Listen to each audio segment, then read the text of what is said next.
That time I was little sick and limiting myself. Only because of him, I thought I have little more potential and I can do a lot more. And that actually helped me introspect the reason why I'm not doing things which I'm capable of doing. And I realized health was the issue. And that was the day when I realized I should do something for with my health, address that thing, and start doing the things which I'm capable of. So thank you so much, sir, for giving me that stimulus. And third and last thing, we were working on an idea for a startup for a couple of years. Then we wanted sir's opinion. We met sir, and in that 10-minute conversation, we learned that sir knows a lot more than what we could think of in 2 years. So, and that gave us a lot of ideas to streamline our thought and do well with that startup. And now, actually, sir, we found a couple of pilots in US and one pilot in New Zealand. We are doing very good. So the That's reason great. I told all this story is to tell you that if you meet right person in your life will not be the same again. And for me, it is Dr. Sai Puran, sir. So thank you so much, sir, for being part of my life and inspiring me. And really, Absolutely. I'm thankful to you. And I hope this session will change the way you start looking at your profession and more importantly, your life. So, I hand over to you, sir. Thank you so much. Thank you. Thank you, Karthik. So, good morning, everybody. I know it's Sunday for you guys too. So, I'm sure, hopefully, you're all in your casual clothes and you've already done your exercise for the day. And I don't know if you had breakfast or not. It's kind of a funny time. I'm sure you told your parents or whoever at home, what, I'm not going to eat today, eat early, whatever. But feel free to relax. And if you want to eat something, go ahead. I guess I can't see your camera, so it's fine. I'm sure. Just checking in between, I might just check for audio and video. So generally, I always say start with thanking the gods of technology for anything that we're doing with technology, because we really rely on them to make sure that these virtual conversations, these virtual interactions go well. I think it's my audio and video clear. Sometimes I just want to make sure that the words are Yeah, coming clear, out sir. well. Clear. Okay, great. Yeah. Perfect. So, so typically I take a little bit of effort to make my slides. I take a little bit of effort to kind of come up with interesting ways to look at things. But today, I don't know if it was laziness, so I'm not sure what it was, but I said, what, let me not do any slides. Whatever is important for you, you have to keep in your head and carry with you. Everything else you can find somewhere else. I think it was Einstein who said, knowing where to find it. I think it was Einstein. And today, at our fingertips, you can literally find the answer to any question. And in the middle of the talk, I'm going to throw in a question and see who can come up with that answer as fast as you can. Because sometimes it's not just the question, it's what the question is that is even more important. Actually, the answers aren't important. What's important is the question that you're asking the correct question? Is it the relevant question? And is it the question that actually will make a difference to your life and to everybody else's life? As Karthik said, I'm just going to share my story a little bit on the way I think. And obviously, Karthik, I'm glad I inspired you. I'm glad that I was able to make that difference in your life. And I think each of us is at this moment inspiring somebody else. Each of you at this moment is inspiring yourself, perhaps. You're inspiring people around you.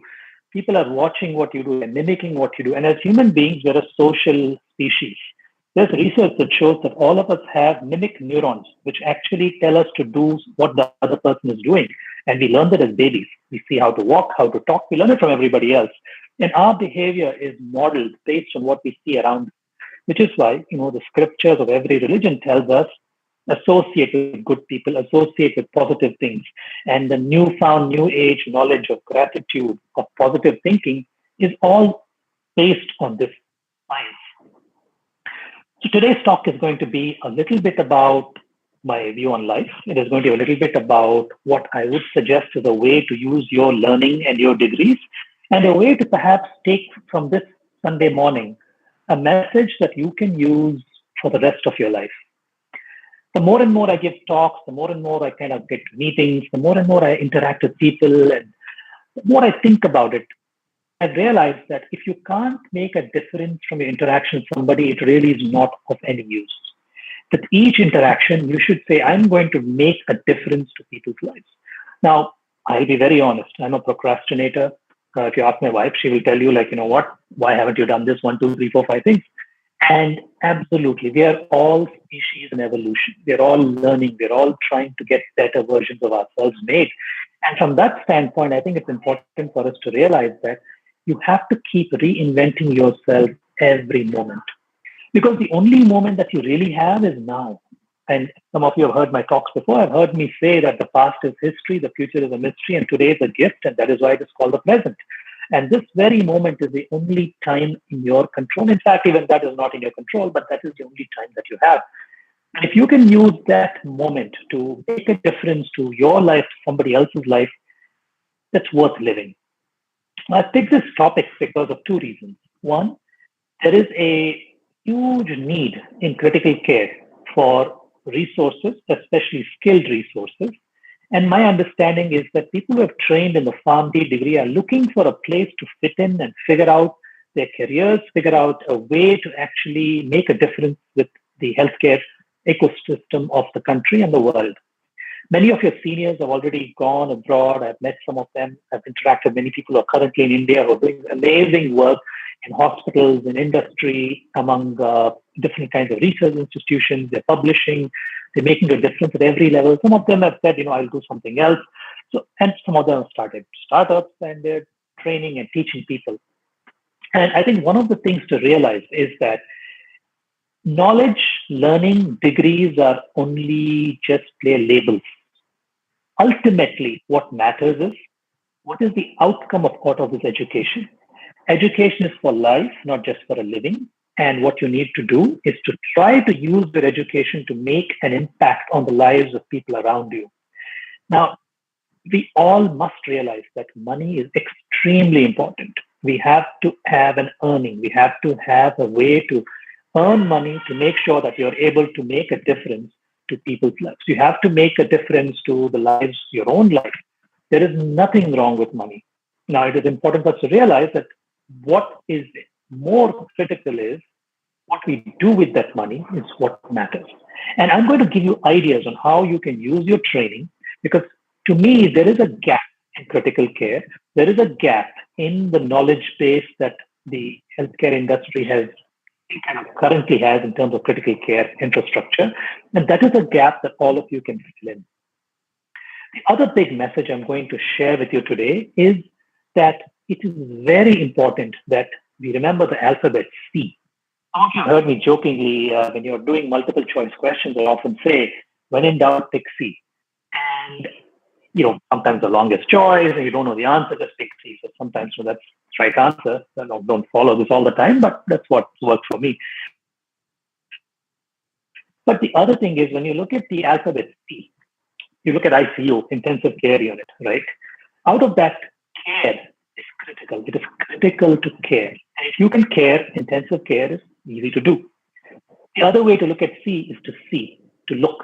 And I use these puns sometimes just to kind of make the point. And if you can see and observe and interact and kind of learn from what is around you, you can make a difference. And if you have to run away this Sunday and can't listen to the whole talk, I'm going to tell you the gist of it. It's again the alphabet C. Coordination, communication, collaboration. These are the themes that which we will touch on how things can make a difference. I will delve a little bit deeper into what you can actually do with critical care. And Karthik, I'm going to keep my talk relatively short so that I can answer more questions and we can have a little more discussion. And I'm hoping that's okay, Karthik. Yeah, that's perfectly fine, sir. Okay, great. So right now, so I want to kind of share, how I even got this idea to talk about this. Now, obviously, Karthik's kind of told me what Pharm.D is, what's going on, and how he has done this, huge network around the country in terms of educating Pharm.D students and people who are practicing. Now, one of the things to realize is that intensive care is a hugely knowledge-based specialty. It's a procedure-based specialty, and it also involves a lot of coordination. To the US in 96. That was when I had just finished my BBS and moved for my residency there. So I had never been to an intensive care unit at all at that scale. My first day, I had zero clue of what to do. And there were all these patients, and I was actually responsible for taking care of these patients. So the way the US health system works is they give responsibility to everybody. So I was the lowest level guy. There were two other people 2 years ahead of me, and then there was the consultant who was in charge. And four of us, along with the nurses, had to take care of these patients. And I'd never seen anything like this. They had people with ventilators, people with central lines, people with Swan Ganz catheters that you don't even see anymore, and people who are very sick. And I was expected to actually have a complete understanding of what's actually going on. And there was really no way for me to kind of gather all this information. And people start their day early there. And one of the other lessons you learn, which I'm trying to do more and more, but start your days early. In fact, there's great books written on this, called like the 5 a.m. Club by Robin Sharma, where you actually can start your day early, and then you have so much time of silence and so much time to introspect, read, and do things if you start your day early. And it's important to try doing that. But with that aside, they start the day early. In fact, they start the day at 6 a.m., 7 a.m. In fact, there was a cardiac surgeon that used to come at 4 a.m. and do rounds. And I was like, this was crazy. But luckily, I was still just jet lagging. So I was in India time zone. So I was able to wake up early and all that. But I had no clue what to do. So then I realized, you know what, this is not going to work. So what I did, I would finish the rounds that day and then sat down with the nurses. Now, the nurses there are extremely well trained. They do it with a passion. Of course, they make good money, but they do it with a passion. They care for their patients. And if the US health system works really well, it's partly because of the team effort and the nurses who are very, very knowledgeable about their patients. So I sat down with them and told them, not teach me. I have no idea what this is. So they sat down and I would interact with them, and I learned so much from them. And then I really understood and learned critical care was really fun. And that is when I started doing it. Now, over there, we had these teams where we would do something called multidisciplinary rounds. So every day, in the middle of the day, this has been going on for 30, 40 years in the US, where you would have a multidisciplinary round where you would have the intensive care doctor, the junior doctors like myself, then you would have a dietitian, like a pharmacist, a physical therapist, a social worker, and the nurse, all making rounds on these patients. And as you did rounds on these patients, you would actually talk to them and understand about the patient's medical part, the social part, and how do you move them out of the ICU? What brought them in? How do you prevent them from getting readmitted to the ICU? And one of the critical pieces in this was the pharmacy person. Now, those days they had Pharm.Ds, and they would tell us about all the medications that were there in this in the patient's record. It would tell us all about the patient's kind of drug interactions. They would talk about the dosing of the patient in terms of the patient's liver function, kidney function. They would suggest and say, you know what, you've been on antibiotics for 8 days, maybe you should stop. So they would give us these long list of clinical pieces of advice, and they were very useful. Now, that helped us because we didn't have to go into those details. It really helped us. Now, some of you might think that you're actually having a situation where you're kind of not needing to think about all this, and a pharmacist can actually do this. But what happens here is that you're actually learning more because the pharmacist is always teaching you new things, and they're actually doing a lot of good things. So where I trained is actually Hartford Hospital in Connecticut, and that hospital actually has a very strong Pharm.D program. And at that time, they actually one of the first people to talk about antibiotic dosing, and there's a lot of Hartford Hospital protocol and aminoglycoside, for example, and these are things that are going on. So what we can actually do is to try our best to understand how can we use these learnings which we had in the US. How can we learn these things which we were actually practicing here? Can we apply it in India? So now it's over 25 years, and I still don't see this happening in India. It is changing, of course, but by the vast majority of people are still not practicing this kind of integrative medicine. And that is a place where I see that Pharm.Ds can fit in, who can play a role in integrating critical care. Now, I know there is a lot of different ways to look at the Pharm.D role and place, but let me just share some thoughts on where else things can fit in. Now, if you look at the concept, so when I was in Connecticut, I learned that, and then I moved on to a fellowship, and through